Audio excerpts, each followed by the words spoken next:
Right now, time to bring in Ruth Epstein from the Republican-American. Ruth covers our area, of course, for the Republican-American and appears with us on Monday mornings. Good morning, Ruth. Hi, Marshall. How are you this morning? Oh, busy as usual. We took the first hour and 20 minutes and devoted it to the Sharon Healthcare Center, COVID-19, and then we had Maria Horn on as well.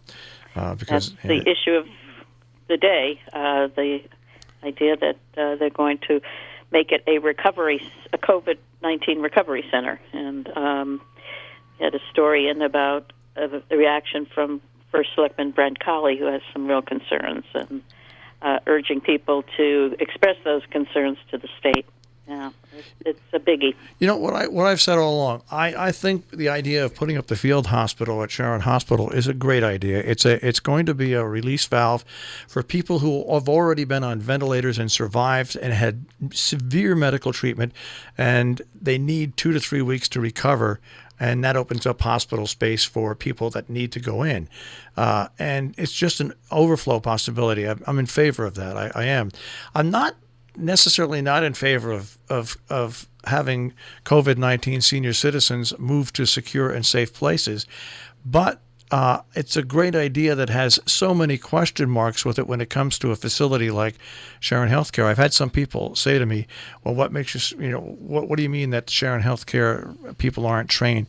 I don't mean all. There are healthcare people at Sharon Healthcare that are trained, but there's a whole bunch of the staff that reports to me that they haven't been trained. And the big problem, I think, is that there's no real reliable supply of PPE, the personal protection equipment. Even the state admitted that over the weekend, that their stockpile is not really a stockpile, as I said. So I think this, as with so many issues, things get thrown at people without enough prep, and we've seen this in so many areas. And there's so many questions being raised. If the state would come in and just answer everything to allay people's fears, but again, we're doing it, and that's it. And as Brent said, there are so many questions. What about displacing the folks that are already there, and what that would mean, or the caregivers, and just too many questions that I think have not been answered yet. Or even your people leaving, if you have the choice to leave your people there, will they be exposed to to COVID? And I've had people say to me, well, no, all the residents have been guaranteed if they want to stay, they can stay. And what I try to say to people is, if you look at the governor's executive order, and you can't fight that executive order because it's a legal executive order. If you look at that executive order, push comes to shove, if they need the room, they will move people that don't have COVID-19 out of these senior centers to other places, and preferably within 10 miles. But we all know Gear doesn't have room for them. Noble Horizons doesn't have room for them. So if people are moved, they're going to be moved. Where do they go? Yeah. There's just so many questions that have to be answered. And yes, the state is preparing 2 unoccupied nursing homes. They're not ready yet. There's only really 2 nursing homes that are ready, and one other site that is ready that can handle about 555 patients. And as I said to Maria Horn, right now, there's over 600 patients that would have to be moved one way or another. Even if you absorbed some of them and they stayed at their facilities, you still have right now a little over 500 patients, which means the governor's plan would almost be a capacity right off the start. And these are the things that have to be looked at. I think that we can't put pressure. You can put pressure on the state, but an executive order is an executive order. But Athena Healthcare should be held to task here to make sure that if this happens, the residents are safe and the people that work there are safe. And if they have to bring in more people, well, then bring in more people to help out. Yeah. And again, I don't think Athena has been. No. A week ago, they said they weren't going to participate in the plan. 1 week ago, public. And then, of course, the opportunity to make, and this sounds terrible, $600 a bed, 88 beds, just in Sharon alone, is hundreds and hundreds of thousands of dollars a month. Yeah, I mean, that does stick out, going from $234 to $600. I mean, that really There's just got to be some balance between commerce and execution. And like especially I said, when there are humans involved. I'm not against the plan, but the plan needs to be structured. And unfortunately, like everything else with this COVID-19, the country hasn't been prepared. States haven't been prepared, and the states haven't been prepared basically because there's the national leadership isn't there, and then that funnels down. So everybody's doing something different. And you know what? Dr. Fauci is the one who said all along, everybody really has to be doing the same thing. Which in this situation is a little difficult. Yeah, but that's what you want to strive for.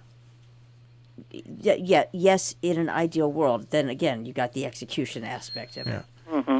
It's just everybody was so unprepared. Everything. We've never seen anything like this in our lifetimes, and it just the leadership was not there. Absolutely. Well, Zoom is a very popular feature now. Now, do we have any meetings? I know we do. We have a meeting tonight.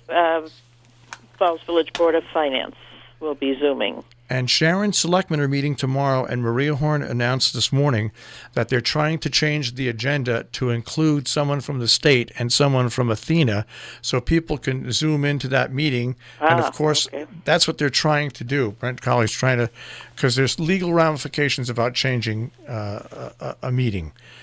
So they're trying to change what's going to go on at the meeting to add those things in. And that would be very beneficial for people around here that are concerned, where they could listen in on Zoom and they could ask questions as well. Oh, that would be great. Is that the 5:30 meeting tomorrow night? Yeah. Tomorrow, Tuesday? Yeah. Okay. Yeah. Regular meeting day. That would be great. Yep. So as you say, I mean, COVID is the headline these days. Not much else going on. Towns are trying to get their budgets in. They're holding these Zoom meetings and allowing people to comment. It's not ideal, but it certainly is better than nothing. And sometimes the technology has some difficulties, but all in all, it's great that we have that. And remember, people should remember this with the Region 1 school budget. The Region 1 school budget, as we found out when the budget was defeated 7 times in a row, they can operate on last year's budget. Mm-hmm. They can, if they want to, operate on last year's budget until the public gets involved. But that's just an option. But I've got to... Yeah, well, what they're talking about now is having Sam Herrick do a presentation through Zoom. Everybody gets a chance. And then... coming back later on for a meeting, and the Region 1 board, I believe, has the ability to approve a budget as well, just as the selectmen do, without a public vote in cases like this. So I know they're trying to set up a meeting where Sam will sit there and just, go through it page by page as he does at a regular hearing. And then there is another Region 1 board meeting scheduled for Zoom on the 28th, at which time they'll go over whatever the budget is, and I assume allow people to give their input. Yeah. All right, Ruth, we'll stay busy. And, well, yeah, I was going to say we can't even go out today anyway. We're going to be really inundated with wind, I understand. Yes, so. Wind and rain. This wouldn't have been a day where you would have been excited about going anyway. Yeah, anyway, but even now that seems good just to get out there. But we'll follow the rules and stay down and keep on going. All right, Ruth, we'll speak to you next week. Stay safe and stay healthy. And you guys, too. Take care. Take care. Ruth Epstein from the Republican-American on Robin Hood Radio.